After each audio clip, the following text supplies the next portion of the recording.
The Book of Changes is an ancient Chinese divination text, believed to be the oldest of the Chinese classics. It is also known as the Classic of Changes, or the I Ching, pronounced by some as I Ching. You can understand how these translations came about by looking at the Chinese title, I Ching, which consists of two characters, Yi on the left, which means change, and Jing on the right, meaning classic. As the title suggests, it is a book about change. Change is viewed as the result of the interactions between two fundamental forces, yin and yang. Yin and yang are opposites, with yang associated with being positive, active, dominant, and so on, and yin associated with being negative, passive, submissive, and so on. In the Book of Changes, yang is represented as a solid line, while yin is represented as a broken line. The line itself is referred to as yao in Chinese. Multiple lines, or yao, are then combined to represent certain objects, phenomena, or concepts. 3 lines are combined to form the trigrams. In Chinese, they are called the ba gua, emphasizing the fact that there are 8 distinct trigrams, each representing objects or concepts in many aspects of the world. In the Book of Changes, these 8 symbols are considered the basic elements of the world. That is to say, all changes observed in the world are described as combinations of these trigrams. 2 trigrams are stacked together to produce a hexagram, resulting in 64 total hexagrams. These hexagrams are the principal subjects of the Book of Changes. The Chinese believed that understanding the true meaning of these 64 hexagrams would allow one to attain complete understanding of the world, its past, present, and future. Here is a randomly chosen hexagram that I will use as an example to explain the framework of the Book of Changes. Hexagrams are formed by stacking 2 trigrams together. The 2 trigrams are referred to as the top and bottom, or interior and exterior. In this example, the hexagram is formed by stacking the trigram for mountain, gun, on top of the trigram for heaven, qian. The combined hexagram has its own name, da xu, which literally means great accumulation. The book will then describe each line or yao of the hexagram, starting from the bottom and working to the top. As a reminder, the solid lines represent yang, and the broken lines represent yin. The first line, which is the bottom line, is called chu jiu.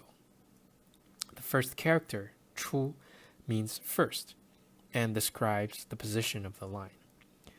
Notably, while we commonly refer to the lines as either being yin or yang, the characters yin and yang never appear in the Book of Changes. Instead, solid lines are simply referred to as the number 9, so the name of the first line is chujiu, which literally means first 9 in Chinese. In this example, the second line is also solid, so we would expect it to be called something like second 9, in keeping with the previous example. However, the order is flipped. It is called 92 instead, or literally 9-2. Similarly, the third line is called 93, or 9-3. The fourth line is broken.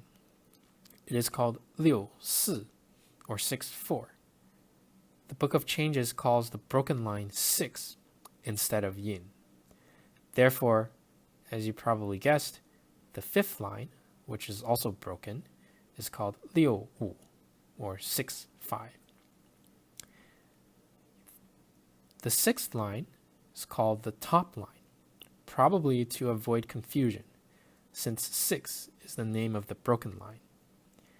Instead of 9 top, as you would expect from the previous examples, this line is called top 9, similar to how the first line is called first 9 instead of 9-1 or 9-1. Hopefully that wasn't too confusing. The only thing you really need to remember is that yang is 9 and yin is 6. There is also structure to the hexagrams. Since two trigrams are stacked together to form a hexagram, the lines of that trigrams are thought to resonate with each other. The first line of the bottom trigram, which is also the first line of the hexagram, resonates with the first line of the top trigram, which is the fourth line of the hexagram. Similarly, there is resonance between the second and fifth lines, as well as the third and top lines. If a yang line is resonant with a yin line, or vice versa, it is generally considered good because they complement each other. Otherwise, if the resonant lines are both yang or both yin, it is generally considered bad because they are in conflict. In this example, the third and top lines are both yang and thus in conflict, whereas the second and fifth lines are complement to each other. Another consideration is position. As a general rule, extremities are bad, moderation is good. Again, going back to the two trigrams, the second line is the middle of the lower trigram, and the fifth line is the middle of the upper trigram. These two are usually the good positions of a hexagram. Generally, the fifth line is considered superior because it is on top. But as we will see, there are cases where the second line is the optimal position. The third line is the upper extreme of the bottom trigram, while the fourth line is the lower extreme of the upper trigram. These lines are generally suboptimal, and whether they are good or bad differs from case to case. The worst positions are the first and top lines, and these are the extremities of both the constituent trigrams as well as the entire hexagram.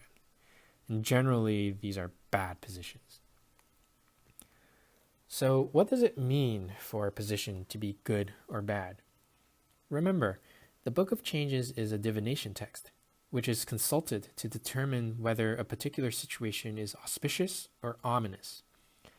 And as you shall see in later videos, each line comes with its own short comment and a prediction.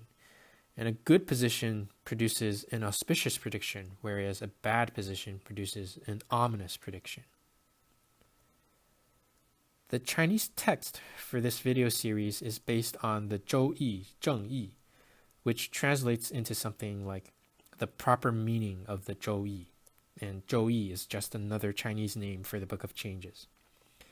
This book was commissioned in the Tang Dynasty and published in the mid-7th century CE. Here's an example of the text. So Chinese was read from the top to bottom and from right to left. And this book consists of several components. First, of course, is the original text. So as you can see, there's a picture of the hexagram at the beginning of the chapter. And the original text is written in large characters. The original text of the book is written in archaic Chinese, which is extremely brief and often very vague. The Chinese had trouble understanding the text from early on, and many generations of scholars composed commentaries to help the reader understand the text, and this book contains many, if not all, of the commentaries. And the first and foremost of the commentaries are the 10 wings. These are 10 supporting texts explaining the Book of Changes, traditionally believed to have been composed by Confucius himself. So even people back in Confucius's age had trouble understanding the Book of Changes. The 10 wings became so essential for understanding the Book of Changes that eventually it became incorporated into the text and was not published separately. So you can see here, they're also written in large characters like the original text. As time went on, even the 10 wings became difficult to understand, and later generations of scholars, most notably Wang Bi and Han Kangbo, wrote commentaries that explained the 10 wings.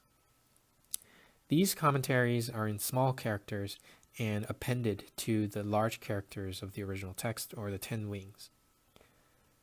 When the Tang Dynasty decided to compile an official definitive version of the Book of Changes, they hired Kou Yingda as editor-in-chief. Kou Yingda was a well-known Confucian scholar at the time and a descendant of Confucius himself. Kou Yingda expanded on the earlier commentaries, delving into much more detail and sometimes even noting differences and or conflicts between the different commentaries. You can see that his annotations, which are also in small characters, make up the majority of the text. The Zhou Yi正Yi, or the proper meaning of the Zhou Yi, reflected a Confucian interpretation of the Book of Changes. It certainly wasn't the only interpretation, but I chose this as the reference text because this book became the official textbook for China's civil service examination and remained in print for over 1,000 years. As a result, it became very influential and in many respects represents the mainstream interpretation of the Book of Changes. The reference text for the English translation is the I Ching translated by the great Scottish sinologist James Legge. Both Chinese and English texts are publicly available and linked in the video description. Finally, I would like to end this video with a note on style.